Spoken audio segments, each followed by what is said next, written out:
Hi అండి. నమస్తే. Welcome to అమ్మాయి లోకం. అందరూ ఎలా ఉన్నారు? నేనైతే చాలా బాగున్నాను. మీరందరూ కూడా బాగుండాలని మనస్ఫూర్తిగా కోరుకుంటున్నాను. ఇవాళ మన రెసిపీ వచ్చేసి బొబ్బర్లతో గారెలు, అలానే ఎర్ర కారం అండి. నంచుకోవడానికి చట్నీ సూపర్ టేస్టీగా ఉంటుంది. సింపుల్‌గా అయిపోతుందనమాట. ఎలా తయారు చేయాలో చూద్దాం వచ్చేయండి. ఇవి బొబ్బర్లు అనమాట. ఒక 3-4 అవర్స్ నానబెట్టుకుంటే మంచిగా నానిపోతే ఎక్కువ అవసరం ఉండదండి నానటానికి కూడా టైము. చూడండి నేను వాష్ చేసేసి ఒక 3-4 అవర్స్ నానబెట్టాననమాట. తర్వాత మిక్సీ జార్ తీసుకొని 2 పచ్చిమిర్చి, ఒక చిన్న అల్లం ముక్క వేసేసి ఫస్ట్ వీటిని మాత్రం గ్రైండ్ చేసుకుందామండి. చూడండి ఇలా గ్రైండ్ అయిపోయిన తర్వాత ఈ నానిన బొబ్బర్లొచ్చేసి మనం మిక్సీలో నీళ్ళు ఏం వేయకుండా మరీ మెత్తగా పేస్ట్ లాగా కాకుండా కోర్స్‌లీగా గ్రైండ్ చేసుకుందామండి. సరిపోతుంది. అప్పుడే మంచిగా మనకి క్రిస్పీగా వస్తాయన్నమాట వడలనేది. నీళ్ళేం వేయకుండా చూడండి ఇలా గట్టిగా కొంచెం బరకగా ఉండేటట్టుగా గ్రైండ్ చేసుకుందాము. దీన్ని ఇప్పుడు ఒక మిక్సింగ్ బౌల్లోకి వేసేసుకుందామండి.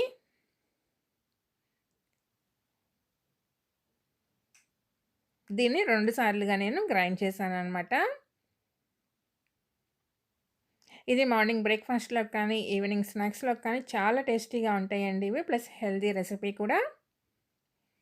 పిల్లలకి, పెద్దవాళ్ళకి అందరికీ నచ్చుతుందనమాట.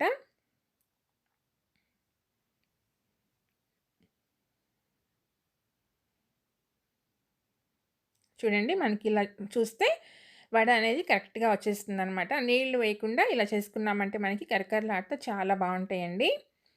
దీనిలోకి చికెన్ కూడా చాలా బావుంటుంది. ఒక ఉల్లిపాయనొచ్చేసి సన్నగా తరిగి పెట్టుకున్నామండి. దాన్ని వేసుకుందాము. కొంచెం కరివేపాకు, కొంచెం కొత్తిమీర కూడా తరిగి పెట్టుకున్నామండి. అది కూడా వేసుకుందాము.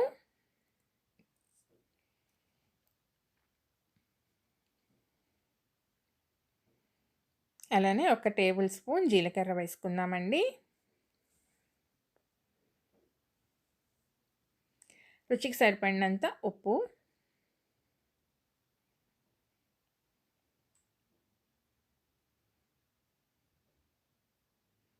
ఇప్పుడు ఇవన్నీ మనం మంచిగా మిక్స్ చేసుకుందామండి. నీళ్ళేం యాడ్ చేయొద్దు. చూడండి చూపెడతాననమాట. ఇలా మనం చేత్తోనే జస్ట్ ప్రెస్ చేసామంటేనే మనకి తెలిసిపోతుందనమాట కన్సిస్టెన్సీ అనేది. మిక్సీ వేసుకునేటప్పుడే మనం కొంచెం జాగ్రత్తగా వేసుకోవాలండి. అప్పుడే మనకి కరకరలాడుతా మంచిగా టేస్టీగా వస్తాయన్నమాట వడలు.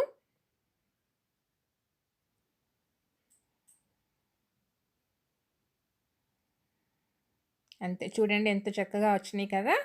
ఇలా హోల్ చేసేసి మనం మామూలు గారెలు ఎలా అయితే వేసుకుంటామో, నేనైతే చేత్తోనే ఇలా ప్రెస్ చేసేసి వేస్తానండి. కావాలంటే మీరు షీట్ మీద కూడా వేసుకోవచ్చు. అరిటాకైనా ఏదైనా కూడా యూజ్ చేసుకోవచ్చనమాట. నూనె బాగా కాగిన తర్వాత వేసేసుకుందామండి. అలానే 2 పక్కల మంచిగా ఎర్రగా కాలిందాక అట్టి పెట్టేసి, తీసేసి ఎర్ర కారం చట్నీతో సర్వ్ చేసుకున్నామంటే సూపర్‌గా ఉంటుందనమాట.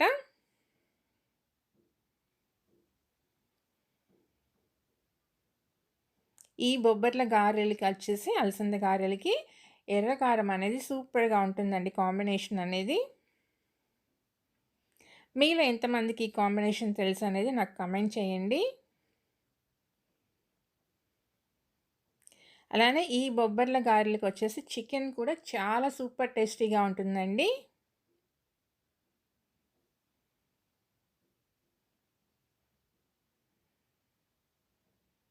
అంతేనండి. ఉన్న పిండంతా ఇలా గారెల్లాగా వేసేసుకొని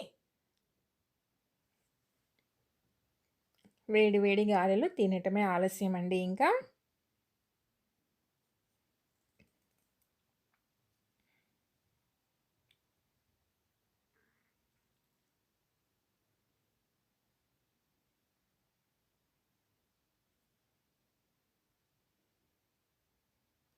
చూడండి మంచి క్రిస్పీగా చక్కగా రెడీ అయిపోయినాయండి మన గారెలనేది.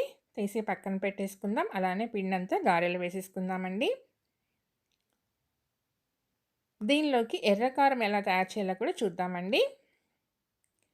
ఇక్కడొచ్చేసి ఒక 3 ఎండుమిరపకాయలు మాత్రం తీసుకున్నాను నేను. పిల్లలు తినేవాళ్ళు ఉంటారు కాబట్టి ఎక్కువ స్పైసీగా తీసుకోవాల్సిన ఇది లేదండి.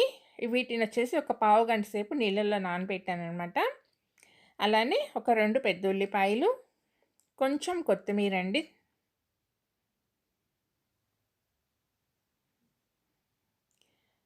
ఒక 10-15 వెల్లుల్లి రెబ్బలు వేసుకుందామండి.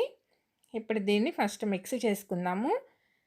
అలానే దీంట్లో రుచికి సరిపడినంత ఉప్పు వేసుకుందామండి. ఒక పెద్ద టొమాటో కట్ చేసుకొని వేసుకుందాము. దీంట్లో మనం నానబెట్టిన నీళ్లున్నాయి కదా! ఆల్రెడీ మిరపకాయలు నానబెట్టాం కదా! ఎండు మిరపకాయలు. ఆ నీళ్లు పోసేసి గ్రైండ్ చేసుకుందామండి. చూడండి ఇలా రెడీ అయిపోతుందనమాట.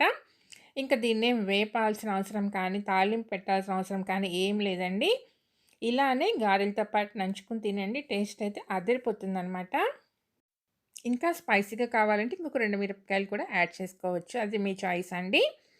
ఇవాళ రెసిపీ అయితే ఇంతేనండి. మీకు కనుక నచ్చినట్లయితే తప్పకుండా సబ్స్క్రైబ్ చేసుకొని చూడండి. మీ ఫ్రెండ్స్‌కి, ఫ్యామిలీ మెంబర్స్‌కి షేర్ చేయండి. Thank you for watching.